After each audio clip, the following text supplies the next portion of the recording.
Bonjour, j'espère que tu vas bien. Aujourd'hui, je voulais te parler d'une pratique très simple, pas évidente, puisqu'on n'est pas dans ces habitudes-là, et surtout très puissante.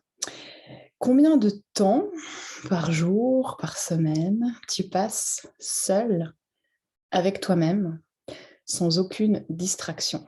C'est-à-dire sans chercher ni à méditer, sans écouter de la musique, sans lire, sans regarder la télé, sans rien faire.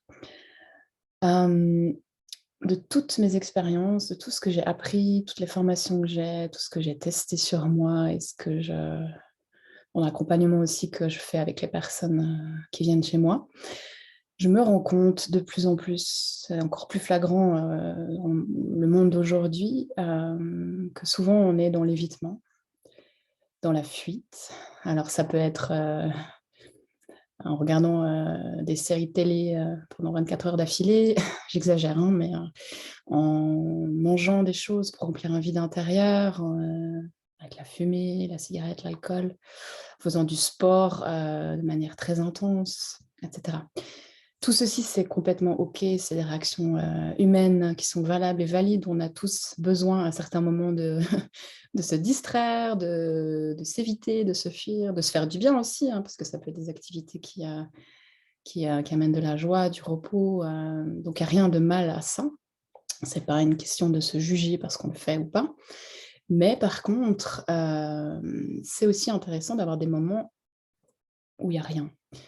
Parce qu'en fait, quand on évite d'aller voir nos ombres, on évite d'aller voir ce qui va pas et on est toujours dans le faire et la voix de l'âme, elle va venir te guider dans le silence.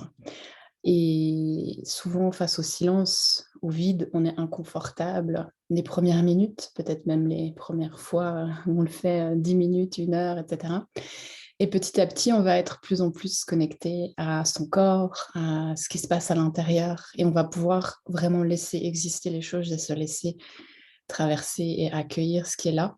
Donc ne plus, enterrer les émotions, au fond de soi, et peut-être même trouver de la joie ou de la douceur dans l'expérience. C'est-à-dire, le jour où quand une vague de peur, une vague de stress, une vague de fatigue, une vague de tristesse, une vague de colère arrive et que tu peux te dire: «Oh, OK, merci, merci», parce que ça va pouvoir être libéré, ça va pouvoir être, m'apprendre quelque chose, ça va pouvoir me remettre sur le chemin de mes vrais besoins, de mes vrais désirs. Le jour où tu peux être complètement OK avec ça, eh bien, tu auras tout «gagné» entre guillemets, parce qu'il y a rien à gagner, mais voilà, la vie sera beaucoup plus facile, et ce genre de choses, on nous l'a pas appris. On nous a appris le contraire, on nous a appris qu'il fallait pas montrer quand ça allait pas, hein. Quand on dit, «Salut, ça va?» tu es censé répondre: «Bah, ça va bien et toi?»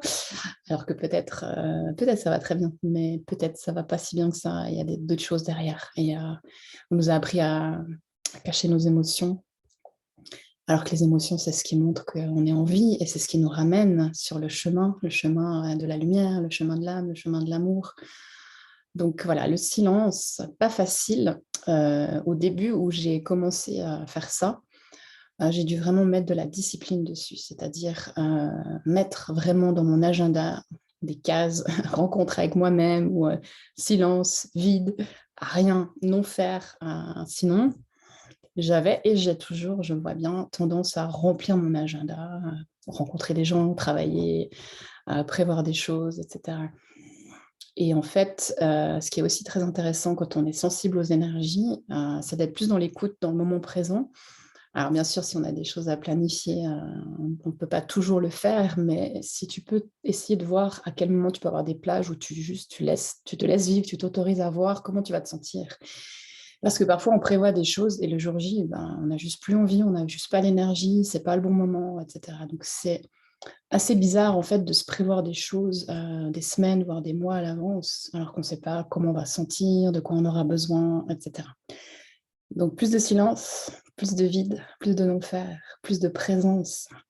Ça, c'est vraiment une clé et je t'invite à pratiquer. Tu peux commencer par 5 minutes de présence, 5 minutes de silence où vraiment tu peux garder les yeux ouverts, mais tu fais rien. Tu essaies même pas de méditer, juste là et puis 10 minutes et puis peut-être ce sera 1 heure. Alors ouais, c'est plus agréable en forêt qu'à l'intérieur, mais les deux sont très intéressants et très différents et très complémentaires. Voilà, bonne pratique et bon week-end. Ciao, ciao.